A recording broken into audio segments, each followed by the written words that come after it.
ગુજરાત ફર્સ્ટના સૌથી મોટા conclave growth of ગુજરાતમાં રાજ્યના આરોગ્ય ક્ષેત્રને લઈ કરી ખુલ્લા મને વાત.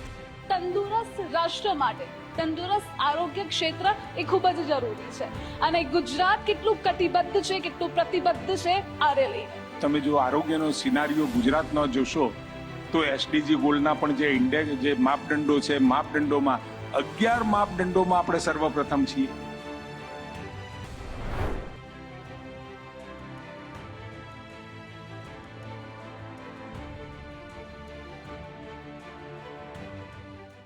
જેવી રીતે મેં પહેલા જ કહ્યું કે ગુજરાત એ બહુજન સુખાય અને હિતાયના મંત્ર સાથે આગળ વધી રહ્યું છે અને એટલે જ આરોગ્ય ક્ષેત્રની ઠેર ઠેર ચર્ચા થઈ રહી છે, તેના મોઢાના વખાણ પણ થઈ રહ્યા છે. આ જ મુદ્દે આપણે હેલ્ધી નેશનના હેલ્ધી ડિસ્કશન માટે આપણી સાથે હવે આરોગ્ય મંત્રી ઋષિકેશભાઈ પણ જોડાઈ ગયા છે. ઋષિકેશભાઈ, આપનું સ્વાગત છે અને આપ બંનેનું પણ સ્વાગત છે. સૌથી પહેલા ઋષિકેશભાઈ, આપણે એ પૂછવા માંગીશ કે તંદુરસ્ત રાષ્ટ્ર માટે તંદુરસ્ત આરોગ્ય ક્ષેત્ર એ ખૂબ જ જરૂરી છે અને ગુજરાત કેટલું કટિબદ્ધ છે, કેટલું પ્રતિબદ્ધ છે આને લઈને. ગુજરાતમાં આરોગ્ય વિષયક સેવાઓ અને આરોગ્ય શિક્ષણ કેવળ ને કેવળ આરોગ્ય માટે નહીં, પરંતુ આરોગ્ય માટે જેની જરૂરિયાત છે એવો મેન પાવર ઉભો કરવાની પણ શરૂઆત. આમ તો બધા કહેશે કે તમે નરેન્દ્રભાઈથી વાત શરૂઆત કરો છો, પરંતુ 2001માં આદરણીય નરેન્દ્રભાઈ મોદી સાહેબે અહીંયા જ્યારથી ગુજરાતના મુખ્યમંત્રી બન્યા, એ મુખ્યમંત્રી બન્યા પછી તરત જ એમને જે ફિલ્ડમાં કામ કરવાનું ચાલુ કર્યું એમાં એક શિક્ષણ, બાળકો, માતાઓ અને સાથે સાથે આરોગ્ય વિષયક સેવાઓ. એ વખતે એક સર્વગ્રાહી જો તમે નજર કરો 2001ની પરિસ્થિતિએ, તો લગભગ 1100 જેવી મેડિકલ સીટો હતી યુજીની, પીજીની 838 કે 850ની આજુબાજુ સીટો હતી. એક ડ્રાસ્ટિક ચેન્જ, કારણ કે તમારે લોકોના આરોગ્યની ચિંતા કરવી હોય, દરકાર કરવી હોય તો ડોક્ટરોની જરૂર પડે, એટલે પહેલું ધ્યાન એમને એમના ઉપર આપ્યું અને પરિણામે આજે 7250 જેટલી યુજી સીટો અને 3850 જેટલી પીજી સીટો આપણી પાસે ઉપલબ્ધ થઈ. ધીમે ધીમે ભલે કે શરૂઆતની અંદર જીએમઈઆરએસ કોલેજ છે એ વધવાની શરૂઆત થઈ, જે સરકારી મેડિકલ કોલેજ હતી એમાં સીટો વધારવાની શરૂઆત થઈ અને પરિણામે અત્યારે 2025 તમે આમ ભૂતકાળમાં જોશો તો એ વખતે ડોક્ટરો નહોતા એટલે દવાખાના પણ આપણે બનાવી શકતા નહોતા. અત્યારે રૂરલ લેવલ એટલે ગ્રામ્ય લેવલ ઉપર લગભગ 9250 જેટલા સબ સેન્ટર અને સાથે સાથે સીએચસી 355 જેટલા સીએચસી કેન્દ્રો, 78 જેવી સબ ડિસ્ટ્રિક્ટ હોસ્પિટલ ને 19 જેટલી ડિસ્ટ્રિક્ટ હોસ્પિટલ અને સાથે સાથે જે આપણી સરકારી મેડિકલ કોલેજો હતી, જીએમઈઆરએસ ની કોલેજો હતી, એ બધાને અદ્યતન અપડેટ કરવામાં આવી લેટેસ્ટ ટેકનોલોજીના સાધનોથી, જેના થકી પ્રિસિઝન ડિસિઝન ડોક્ટર લઈ શકે એ પ્રકારની વ્યવસ્થાઓ આપણા ત્યાં ઊભી થઈ અને પરિણામે આ સેવાઓ સરળતાથી ગ્રામ્યથી શહેરી વિસ્તાર સુધી આપણે આપી શકીએ એની વ્યવસ્થાઓ કરી. લગભગ એમાં ક્યાંય હવે કોઈ એવું ક્ષેત્ર બાકી નથી.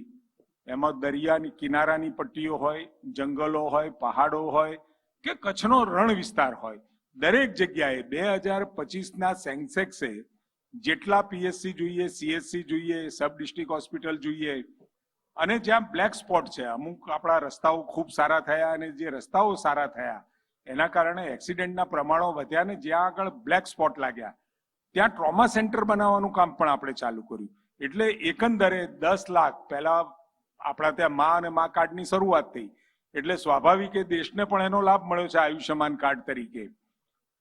5 લાખ રૂપિયા પહેલા આપણે 2 આપતા હતા, વધારીને જ્યારે દેશે નક્કી કર્યું કે 5 લાખ આપણે 5 લાખ આપતા થયા અને અત્યારે 10 લાખ સુધીની સારવાર લગભગ 2200 ઉપરની પ્રોસિજરોમાં 10 લાખ રૂપિયાની સગવડ આપણે લોકોને આપીએ છીએ કે એક પણ રૂપિયો ખર્ચવો ના પડે અને સીધી એમની સારવાર થઈ જાય એ પ્રકારની વ્યવસ્થાઓ ગોઠવી અને સાથે હમણાં જ આદરણીય મુખ્યમંત્રી શ્રીના હસ્તે આરોગ્ય સમીક્ષા કેન્દ્રની આપણે શરૂઆત કરવાના છીએ. એટલે સર્વગ્રાહી આરોગ્ય ગુજરાતનું એક જ જગ્યા ઉપરથી યોજનાઓ, આપણી જે પણ કોઈ માહિતી આરોગ્ય સમીક્ષા માટેની, એ તમામ એક જ કેન્દ્ર ઉપરથી આપણે કેન્દ્રિત કરી શકીએ.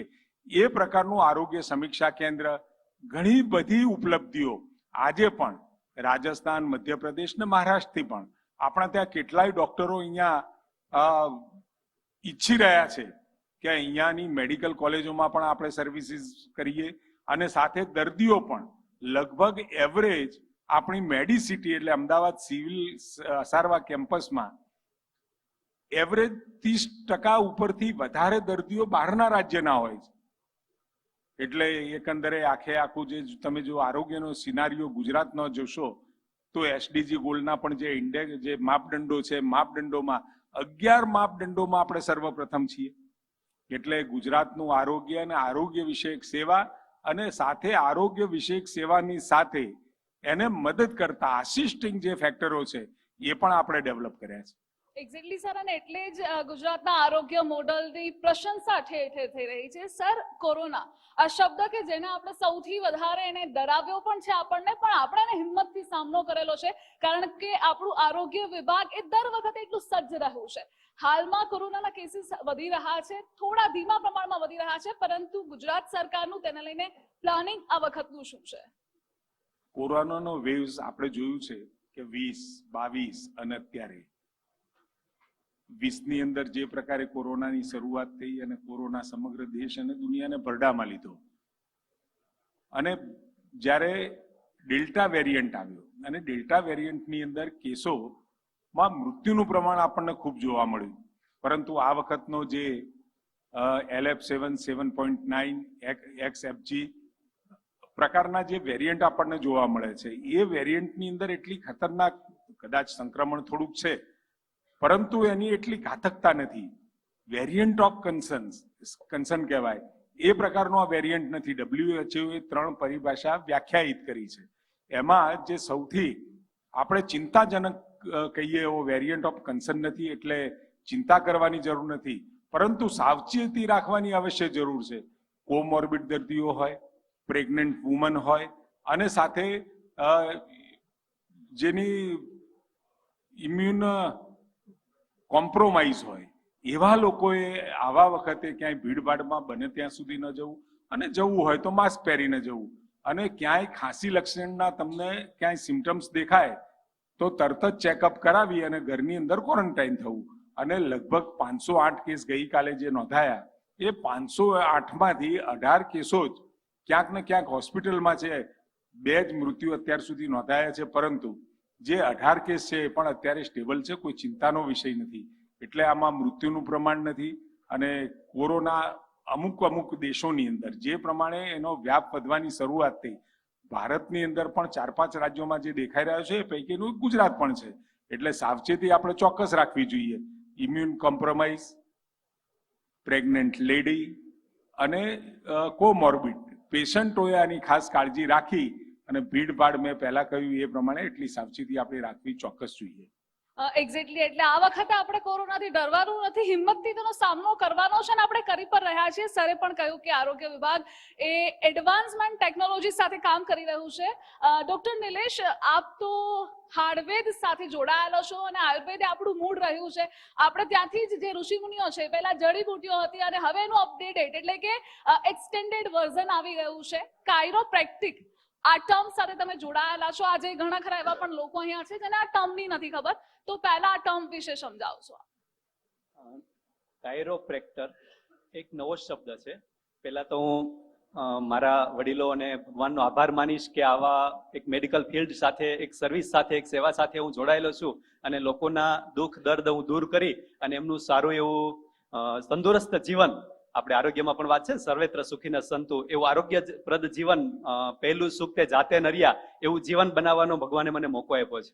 એટલે કાયરોપ્રેક્ટર કે કાયરોપ્રેક્ટિક ટ્રીટમેન્ટ આ એક એવો શબ્દ છે કે વિધાઉટ મેડિસિન, વિધાઉટ સર્જરી કે વિધાઉટ ઇન્જેક્શન, કોઈ પણ જાતની દવા વગર માત્ર ને માત્ર સમાયોજન એટલે કે મેનિપ્યુલેશન, હાથની કરામતથી જ એ રોગને દૂર કરવાનો. અમારી જે ટ્રીટમેન્ટ છે, અમારી જે સારવાર છે, મોટા ભાગે સ્પાઇનલ નર્વને રિલેટેડ છે, સ્પાઇનલ કોર્ડને આધારિત છે. આપણો જે ગુજરાતીમાં કહીએ તો કરોડરજ્જુ અને કરોડ સ્તંભ એની સાથે એ જોડાયેલો છે. કોઈની ગાદી ખસી ગઈ હોય, નસ દબાતી હોય, મણકામાં કોઈ પ્રોબ્લેમ થયો હોય, તો એવી જે તકલીફ છે કે જેમાં આપણું બોડીનું એલાઇનમેન્ટ જતું રહ્યું હોય, તો એ એલાઇનમેન્ટને સરખું કરી અને એમનો દુખાવો, એમનું દર્દ, એમનું પેઇન દૂર કરવાનું અમારું કામ મેઇન છે. મૂળ જોઈએ તો આપણી આ પદ્ધતિ જે છે એ આપણે અહીંયા જ હશે, કારણ કે જે તે સમયે મહાભારતમાં વર્ણન છે કે હરિવંશમાં વર્ણન છે કે કૃષ્ણએ કુબ્જાને સીધી કરી. એ કુબ્જાને, જે આપણો હરિવંશનો જે પ્રસંગ છે કે જ્યારે મથુરામાં કૃષ્ણ જાય છે તો એ સમયે પગ ઉપર પગ મૂકીને કુબ્જાને દાઢીથી કરીને એમ કરીને સીધી કરે છે. તો અત્યારના જૂના આપણા જે આડવૈદ હતા એ બધા પણ એવું થોડું ઘણું કરતા હતા. પણ આપણા ભારતમાં એવી કોઈ સ્કૂલ કે યુનિવર્સિટી નથી કે જ્યાં ભણવા માટે એવું કંઈ નથી. એટલે મારે એ ભણવા માટે બહાર જવું પડ્યું. તો આજે મંત્રીશ્રી આપણી સાથે છે, તો આપણે પણ એમને કહીએ કે આવો કાયરોપ્રેક્ટિક ટ્રીટમેન્ટ જેવો કોર્સ આપણા પણ અહીંયા ગુજરાતમાં થાય અને ઘણા બધા લોકો વિધાઉટ મેડિસિન, વિધાઉટ સર્જરી અને વિધાઉટ ઇન્જેક્શનથી સાજા થાય અને સારા થાય એવું કંઈક કરી શકાય. એક્ઝેક્ટલી, એટલે આપણે રજૂઆત પણ કરી છે, તમે સામે જ કરી છે, એટલે ડેફિનેટલી કે એક ક્ષેત્રે પણ ચોક્કસ એ પગલાં લેવામાં આવશે, કદમ લેવામાં આવશે. ડોક્ટર નિર્મલ, આપને પૂછવા માંગીશ, પહેલા ઓબેસિટીની જરૂર નહોતી, મતલબ અત્યારે વડાપ્રધાન મેદસ્વીતા મુક્ત ભારતનું અભિયાન ચલાવી રહ્યા છે. પહેલાના સમયમાં જરૂર નહોતી, અત્યારે જરૂર છે, કારણ કે આપણી લાઈફસ્ટાઈલ એવી થઈ ગઈ છે. આપ ઓબેસિટી ઇન્ડસ્ટ્રી સાથે જોડાયેલા છો, શા માટે આપે આ ઇન્ડસ્ટ્રી ચૂઝ કરી છે, પહેલા તે જણાવશો. સૌથી પહેલા તો માનનીય પ્રધાનમંત્રી શ્રી નરેન્દ્ર મોદીજી અને આપણા મુખ્યમંત્રી શ્રી ભૂપેન્દ્રભાઈ પટેલ, જેમણે મેદસ્વીતા મુક્ત ગુજરાત આ પ્રોગ્રામ લોન્ચ કર્યો, તે બદલ જ હું ખૂબ અભિનંદન પાઠવવા માંગીશ, કેમ કે એમણે આ વિષય ઉપર પ્રકાશ પાડ્યો. આજ સુધી કેવું હતું, આજથી 30 વર્ષ પહેલા તો એવું હતું કે જાડા લોકો શોધવા પડતા હતા, પણ અત્યારે વાત કરીએ તો પાતળા લોકો શોધવા પડે છે, કેમ કે આ 30-40 વર્ષમાં થોડું લાઈફસ્ટાઈલ આપણી એ બદલાઈ છે. બીમારીઓ પણ વધી રહી છે અને ઘણા બધા સરકાર પ્રયાસ કરી રહી છે. ઘણી બધી એવી યોજનાઓ, જેમ કે વાત કરીએ કે બીમારી થઈ ગયા પછી પણ, જેમ કે મંત્રીશ્રીએ કીધું કે જે છેલ્લા વ્યક્તિઓને પણ મફતમાં સારવાર મળી રહી છે, પ્લસ એમને બીમારીઓ ના થાય તો એના માટે યોગા હોય કે પછી મેદસ્વીતા મુક્ત ગુજરાત હોય, આવા અભિયાન ચલાવવામાં આવી રહ્યા છે. તેમ છતાં પણ આજની આધુનિક લાઈફસ્ટાઈલના કારણે લોકોમાં બીમારી વધી રહી છે, જેમ કે ડાયાબિટીસ છે, બ્લડ પ્રેશર છે, કેન્સર છે. તો આ કેવું છે, હવે આનું પ્રમાણ ખૂબ જ વધી રહ્યું છે. તો કહેવાય ને કે કંઈક એવા સ્ટેપ આપણે લેવા પડશે. અને મને એવું પર્સનલી ફીલ થાય છે કે આ બધાનું એક મૂળ છે એ એવું છે કે કંઈક ને કંઈક ઓબેસિટીના કારણે બીમારીઓ વધી રહી છે. તો બધાએ ભેગા થઈને આ જે અભિયાન છે ભારત સરકાર, ગુજરાત સરકારનું, મેદસ્વીતા મુક્ત ગુજરાત, તો એને બધાએ સહકાર આપવો જોઈએ. એક્ઝેક્ટલી, ઋષિકેશભાઈ, આપને પૂછવા માંગીશ, જેવી રીતે ઓબેસિટી ઇન્ડસ્ટ્રી સાથે નિર્મલ પટેલ જોડાયેલા છે, તેમણે પણ કહ્યું અત્યારે જે અભિયાન ચાલી રહ્યું છે, મેદસ્વીતા મુક્ત ગુજરાતનું અભિયાન ચાલી રહ્યું છે, ગુજરાત સરકાર કેવા પગલાં લઈ રહી છે, કેવા કેમ્પેનિંગ તેને લઈને થઈ રહ્યા છે, તે જણાવશો. પહેલા તો આપણે પ્રધાનમંત્રી શ્રીનો આભાર માનીએ કે સમાજની અંદર ઇગ્નોર થયેલા સેક્ટરો કે જ્યાં કોઈની નજર જ નહોતી પડી. 2001 પહેલા દીકરીઓના જન્મે છે કે નથી જન્મતી, કોખે મારી નાખે છે, દીકરી ભણવા જાય છે, નથી ભણવા જતી, વૃક્ષો વાવવાનો વિષય, પાણી બચાવવાનો વિષય, જે એલાર્મિંગ સમાજની અંદર જે વિષયો હતા, કોઈને કલ્પના આવે કે આદરણીય પ્રધાનમંત્રી લાલ કિલ્લા ઉપરથી શૌચાલયની વાત કરે, સફાઈ અભિયાનની વાત કરે, જાતે ઝાડુ પકડે, દેશની અંદર આર્થિક પરિસ્થિતિ મજબૂત કરી, દેશના સીમાડાઓ મજબૂત કરી, દેશની આંતરિક સ્થિતિ મજબૂત કરી, અને સાથે સાથે સોસાયટીની અંદર જે બાબતો ઇગ્નોર હતી, આ ઓબેસિટી વાળો વિષય કોઈના ધ્યાનમાં આવે કે ઓબેસિટીને કારણે જે ડિસીઝો થાય છે, જે ડાયાબિટીસનું એક રીઝન છે, એક બીપીનું રીઝન, આમ ચોક્કસ ઓબેસિટી છે જ.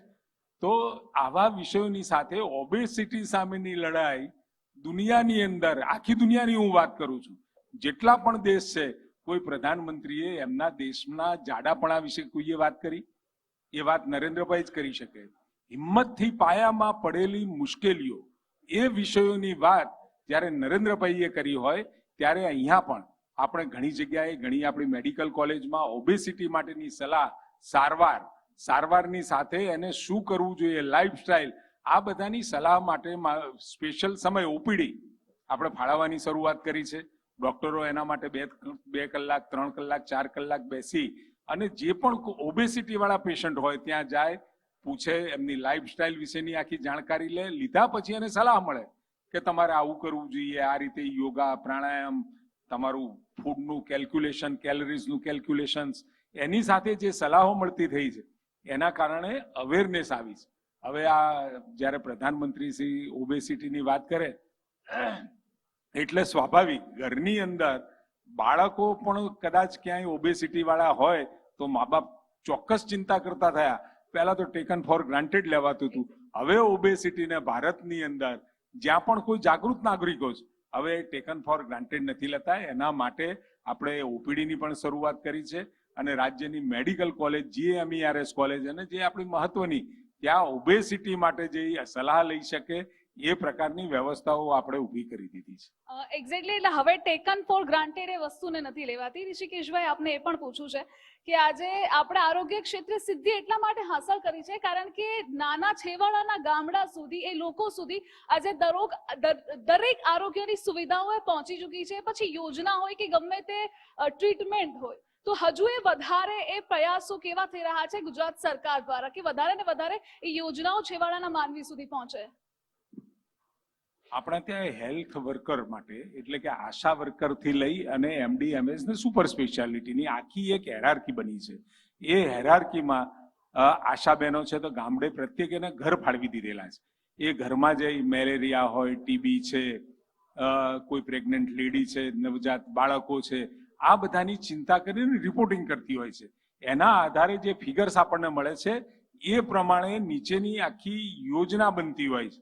બાળકો, જે કુપોષિત બાળકો હોય, કુપોષિત માતાઓ હોય, અને આ વખતે તો આદરણીય મુખ્યમંત્રી શ્રીએ ખાસ કરી જે દૂર દરાજના વિસ્તારો અને સાથે સાથે જે માતાઓ કુપોષિત હોય અથવા તો અતિ જોખમી લક્ષણો ધરાવતી માતા હોય કે જેની ડિલિવરી એબનોર્મલ અથવા તો કંઈ મુશ્કેલી થાય, બાળક મરી જાય કાં તો માતા મરી જાય અથવા તો બંને પણ મરવાની સંભાવના રહી છે, એના માટે પહેલેથી જ્યારે એની તારીખ નક્કી થાય એ તારીખના 7 દિવસ પહેલા એને દવાખાનામાં એડમિટ કરી અને જ્યાં 24/7 ડોક્ટરો ઉપલબ્ધ હોય, લોહીનો સંગ્રહ પૂરતા પ્રમાણમાં હોય એવી હોસ્પિટલમાં દાખલ કરીને એની સેવા, એની તમામ પ્રકારની સારવાર ત્યાંથી જ મળી રહે એ પ્રકારની વ્યવસ્થાઓ આપણા ત્યાં ગોઠવાઈ છે. અને સાથે સાથે જેમ કહ્યું કે ઓબેસિટી વાળો વિષય ખાસ કરી શહેરી વિસ્તાર અને ગ્રામ્ય વિસ્તાર, આ બંને વિસ્તારોનો થોડો ડિફરન્સ પણ રહેશે. શહેરી વિસ્તારોની અંદર જે રીતે જંક ફૂડની સાથે જીવન જીવવાની જે સ્ટાઇલ છે એમાં વાસ્ટ ડિફરન્સ છે. હજુ પણ ગ્રામ્ય વિસ્તારોમાં એટલી ઓબેસિટી આપણને જોવા નહીં મળે ટકાવારીની દ્રષ્ટિએ, પરંતુ એ ઓબેસિટી એક ચિંતાનો વિષય છે. અને સાથે સાથે NCDs એટલે નોન કોમ્યુનિકેબલ ડિસીઝીસ કે જ્યાં ચેપી નથી એવા રોગો, કિડનીના હોય, BP છે, ડાયાબિટીસ છે, વગેરે વગેરે, એની પણ શુક્રવારના દિવસે દરેક આપણા જે સારવાર કેન્દ્રો છે, સારવાર કેન્દ્રો ઉપર એનો સ્પેશિયલ દિવસ રાખવામાં આવે છે. અને આપણે એમાંથી BPના દર્દીઓ ઘણી વખત ગામડાની અંદર ખબર જ નથી હોતી કે BP છે, ખબર જ નથી હોતી કે ડાયાબિટીસ છે. આવા વિષયોની સાથે આપણે ગ્રામ્ય સ્તરો પણ પહોંચ્યા છીએ. માતા, બાળક, નવજાત બાળક, NCDs, કેટલા કાર્યક્રમોને ખાસ કરી હવે તો આ પ્રધાનમંત્રી મોદી સાહેબે TBની જે વાત કરી, એક અભિયાનના સ્વરૂપે આપણે એને ગુજરાતે એને પણ ઉપાડ્યું છે. સમગ્ર દેશના આંકડામાં હમણાં જ આદરણીય JP નડ્ડાજી સાથે અમારી વર્ચ્યુઅલ બેઠક હતી અને વર્ચ્યુઅલ બેઠકમાં અમે જે ફિગર્સ પ્રેઝન્ટ કર્યા, એમને એપ્રિશિએટ કર્યા કે Gujarat is doing very well. એટલે અમને પણ સંતોષ છે કે જે કામ કરીએ અને કોઈ ખભો થાપડે તો એમ આનંદ થાય કે નહીં, કામનું કોઈએ તો સરાહના કરી. સર, તો જે ગુજરાતનું હેલ્થ મોડેલ છે, આજે ચારે તરફ તેની ચર્ચા થઈ રહી છે, તો પહેલા આવું નહોતું, આ કાયાપલટ હવે થઈ છે, તો કેવી રીતે આખી કાયાપલટ થઈ છે તેના વિશે? આ કાયાપલટની શરૂઆત 2001થી જ ચાલુ થઈ.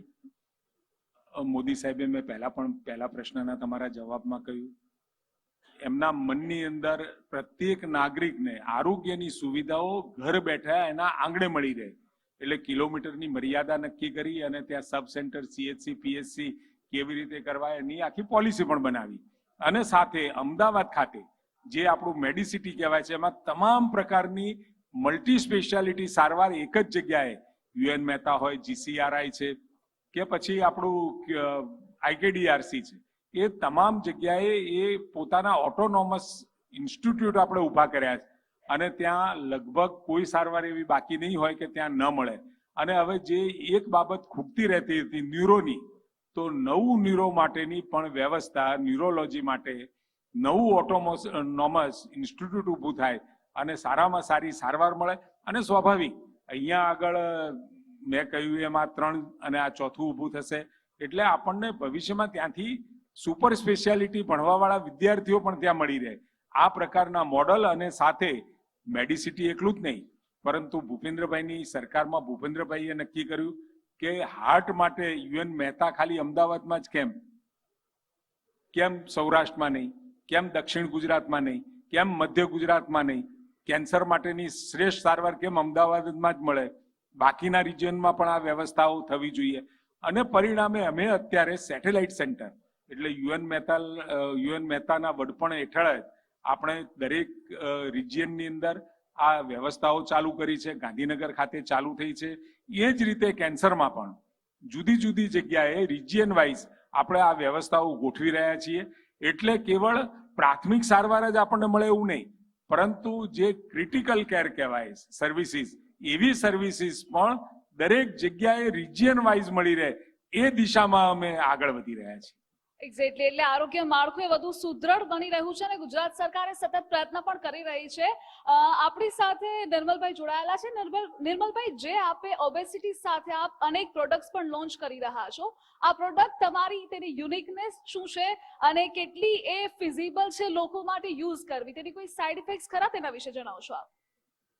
અમે લોકોએ જે આ મિશન લીધું છે કે અમે આયુર્વેદા સાથે ઓબેસિટીને નાબૂદ કરવા માંગીએ છીએ. અને મેં પર્સનલી એવું વિઝન લીધેલું છે કે મારે 10 કરોડથી પણ વધારે લોકોને ઓબેસિટી ફ્રી બનાવવા છે. આના માટે અમે લોકોએ એક પ્રોડક્ટ ડેવલપ કરેલી છે કે જેમ કે આજે હું તમને વાત કરું પ્રોડક્ટની, તો જો ઓબેસિટી વધવાનું જો મૂળ કારણ કોઈ હોય તો એ છે આપણી નબળી પાચન શક્તિ. અને જો આ નબળી પાચન શક્તિને જો ફરીથી રિકવર કરવામાં આવે તો ઓટોમેટિક વજન ઘટે છે. એના માટે આપણે કોઈ એક્સ્ટ્રા ડાયટ કે એક્સ્ટ્રા કસરત કરવાની જરૂરત નથી રહેતી. જનરલી આપણે માર્કેટમાં એવા લોકો જોતા હોઈએ છીએ જે લોકો એકવાર વજન ઘટાડ્યા પછી એમનું પાછું વજન વધી જતું હોય છે. એનું કારણ એ જ હોય છે કે એ લોકો માની લો ડાયટ કરીને વજન ઘટાડે, પછી જ્યારે પાછું જમવાનું સ્ટાર્ટ કરી દે છે તો ફરીથી એમનું વજન વધી જતું હોય છે. તેમ એક્સરસાઇઝ કરીને જો વજન ઘટાડે છે તો પાછી જ્યારે એક્સરસાઇઝ મૂકી દે છે તો ફરીથી વજન વધી જતું હોય છે. પણ આ વજન વધવાનું મૂળ કારણ છે પાચન શક્તિ. જો પાચન શક્તિને રિપેર કરવામાં આવે તો વજન વધવાની શક્યતા નથી રહેતી. જનરલી કેવું હોય કે આપણે જે કંઈ ખાવાનું ખાઈએ છીએ આયુર્વેદા પ્રમાણે સૌથી પહેલા અંદર શરીરમાં જઈને એ રસ બને છે, પછી રક્ત બને છે, પછી માંસ, મેદ, અસ્થિ, મજ્જા અને શુક્ર, આવી રીતે 7 ધાતુની એક સાયકલ હોય છે જેને આપણે મેટાબોલિઝમ સાયકલ કહીએ છીએ. હવે આપણે ઘણીવાર એવું સાંભળ્યું હોય કે એક મિત્ર છે જે 25 રોટી ખાય છે તો પણ એનું વજન નથી વધતું, અને મારે એક બીજા મિત્ર છે જે 2 રોટી ખાય છે છતાં એનું વજન વધી જાય છે. તો જો કેલરી જ બધું હોય તો એ કન્સેપ્ટ પ્રમાણે તો જે 25 રોટી ખાય છે તો એમનું તો વજન વધવું જ જોઈએ, અને જે 2 રોટી ખાય છે એનું તો વજન ઘટવું જ જોઈએ. પણ છતાં એવું કેમ થાય છે કે 2 રોટી વાળાનું વજન વધી જાય છે? તો એનું રીઝન એ છે કે જ્યારે પણ જે 25 રોટી ખાય છે એ રોટી ખાધા પછી જેટલો રસ બનવો જોઈએ એટલો રસ બને છે, જેટલો રક્ત બનવો જોઈએ એટલો જ રક્ત બને છે. માંસ, મેદ, અસ્થિ, મજ્જા અને શુક્ર જે પ્રમાણમાં બનવું જોઈએ પ્રોપર બને છે. એની આ મેટાબોલિઝમ સાયકલ છે એ પરફેક્ટ છે. જી, એટલે સમયનો અભાવ છે એટલે અહીંયા જ આપણે આપણા ચર્ચાને પૂર્ણ વિરામ મૂકીશું. આપ અમારી સાથે જોડાયા અને મંત્રી આપે જે માહિતી આપી, જે ગુજરાત મોડેલને લઈ જે સિદ્ધિઓ હાંસલ કરી રહ્યા છે તેને લઈ વિગતો આપી, તેના બદલ પણ આપનો આભાર.